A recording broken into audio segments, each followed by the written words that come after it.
우리 이창윤 차관님, 네. 그 대한민국의 고위 공무원의 한 사람으로서 좀 말씀을 좀 나눴으면 좋겠는데요. 그 권력이라는 것이 과연 무엇인가?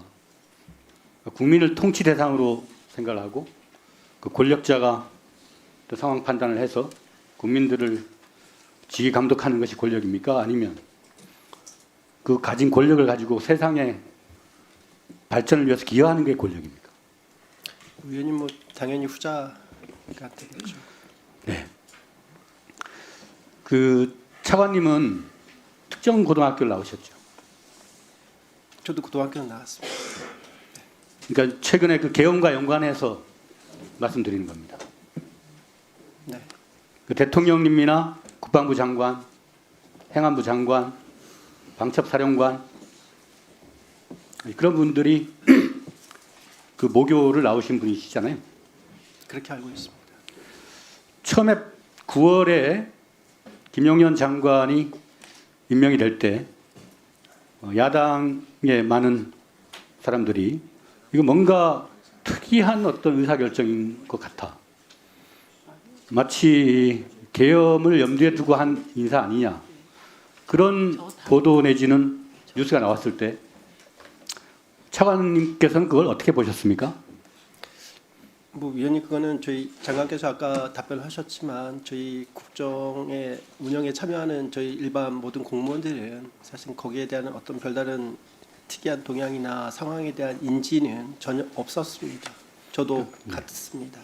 그 대한민국이 70년대, 80년대 거쳐오면서 특히 12.12 내란, 쿠데타에 대한 헌법적 단죄, 그 다음에 IMF의 극복과 국민들의 지극한 열성과 노력으로 K문화를 만들고 또 코로나와 같은 그런 중대 재난 속에서도 정말 국민들이 서로 협업해가지고 좀 좋은 나라를 만들어 왔죠. 윤석열 대통령이 들어간 지 2년 6개월 만에 이 사단이 났습니다. 저는 이 사단은 어느 날 불현듯 온 것 같지만 사실은 상당 기간 동안 예비적 행동이 있었다고 봅니다. 이게 작은 계엄이 숱하게 반복된 거예요. 저는 과학기술 분야에서 또 방송통신 분야에서 그런 것이 있었다고 봅니다. 카이스트 졸업식 때 그 R&D 예산 삭감을 항의하는 대학원생의 유혈 트라우마 같던 사건 알고 계시죠? 네. 과거에 물론 뭐 이명박 정부, 박근혜 정부, 문재인 정부 거쳐왔습니다만 정부 정책에 항의하는 국민들의 목소리에 대해서 이 정부처럼 입을 틀어막던 정권이 있었습니까? 제가 기억하는 장면은 없었습니다. 저는 공무원도 국민 전체에 대한 봉사자이고 지금 이번에 그 계엄 비상계엄이 수차례 지시명령 하달과 압박이 있었음에도 불구하고 그 이행하는 실제 현장에 있는 경찰, 군인 많은 사람들이 그 이행의 명령을 소극적 자세로 대처하거나 거부하거나 한 그들의 종사자의 스스로의 판단 때문에 오랫동안 준비되어 온 그 비상계엄이 실패로 돌아갔다. 그러니까 우리 대한민국 국민들이 민주적 수준과 문화적 수준을 높은 수준으로 함양하고 또 그것이 상호 영향을 미쳐서 공무원들, 군, 경찰들 그분들도 최소한의 문화적 양심에 입각해서 행동을 했기 때문에 비이성적인 대통령의 지시명령 하달에도 불구하고 그걸 이행하지 않게 되었다. 저는 그렇게 보는데 차관님 어떻게 보십니까?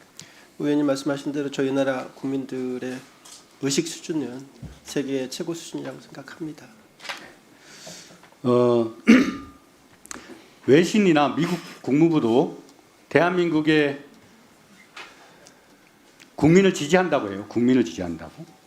그리고 대한민국의 민주주의 절차를 존중한다고. 그래서 대한민국이 다시 신인도를 회복하고 정상적인 대한민국의 길을 가게 될 걸로 예측을 하고 있습니다. 한덕수 개인에 대한 지지를 표명한 적이 없어요. 한덕수 그분은 그야말로 그냥 대행에 불과합니다. 우리 장관님께서 너무 안타까운 말씀을 아까 하셨는데 국무총리로서 임기의 절반을 함께 온 것이 한덕수 총리입니다. 한덕수 총리가 대통령을 불과 한두 달 전에 어떤 언론 인터뷰에서 정말 개혁적인 대통령님이시다라고 말씀하셨고 대인배라고 또 얘기했습니다. 계엄은 가짜 뉴스 중에 가짜 뉴스라고 한덕수 총리가 말을 했어요. 그런 상황 인식이 우리 장관님께서 존중하고 존경할 만한 그런 대한민국의 2인자로서의 태도 맞습니까? 지금 말씀하신 부분은 제가 정확히 모르는 내용을 말씀을 하시고 계세요. 그리고 제가 같이 국무위원으로서 4개월 남짓 계속 지켜본 우리 한덕수 총리께서는 누구보다도 헌법과 법률을 준수하고 공직자로서의 자세가 올바로 갖춰졌다 이렇게 생각하고 있습니다. 제가 아는 범위 내에서 이완용 그분도 인생의 90% 이상을 애국적으로 살았다고 합니다. 이 비상계엄이라고 하는 또 내란이라고 하는 중대 사태 때는 대한민국의 국무위원은 그 한순간의 선택이 모든 걸 좌우하는 겁니다. 조갑제라는 분이 무능한 통치자는 만참해도 모자랄 범죄자라고 했습니다. 만참은 만 번의 목을 벤다는 얘기입니다. 혹시 장관님 이번 비상계엄과 내란 사건으로 인해서 대한민국의 경제적 가치에 손실이 얼마쯤 된다고 보도를 통해서 알고 계십니까? 네, 굉장히 많다는 것으로 듣고 있습니다. 300조에서 900조 얘기합니다. 지금 우리 차관님 연간 우리 지원하고 있는 R&D 예산이 얼마입니까? 정부 R&D는 30조 조금 안 됩니다. 물론 그러면 900조면 줄었습니다만 30년치 R&D 사업이에요. 대한민국이 과학기술 입국을 30년 할 수 있는 예산을 재정을 이 쿠데타로 날린 겁니다. 그러면 국민들의 울분은 누구로 향해 가야 됩니까? 대통령이 직무정지가 됐어요. 그럼 누구 얼굴을 봅니까? 대행 얼굴을 봅니다. 대행이 반성하고 참여하고 있다면은 대통령 잘못 모신 죄가 있다면은 빨리 이 합법적인 탄핵 절차에 이행을 하도록 협조하는 것이 국민들의 울분 아니겠습니까? 그걸 국민의 대변자로서 국회의원들이 얘기하고 있는 겁니다. 따라서 저는 지금도 시간이 있습니다. 장관님께서는 대행께 헌법적 절차를 존중하고 헌법재판관의 임명을 빨리 서둘러서 이 내란 행위를 종식하도록 말씀하십시오. 그 말씀 하실 수 있잖아요. 네, 유념하겠습니다. 자, 그러면 지금부터 잠시만 주목해 주시기 바랍니다. 제가 구독자분들을 위해서 선물 하나를 준비했는데요. 제가 항상 여러분들께 드리는 말씀이 있습니다. 뉴스만 평소에 잘 챙겨보셔도 돈이 되고 돈을 벌 수 있다라고 말씀을 드렸는데요. 여러분들은 여기 보시는 삼성전자 뉴스를 보고 어떤 생각이 드세요? 아니면 정치인들의 뉴스, 날씨 뉴스를 보고는 어떤 생각이 드시나요?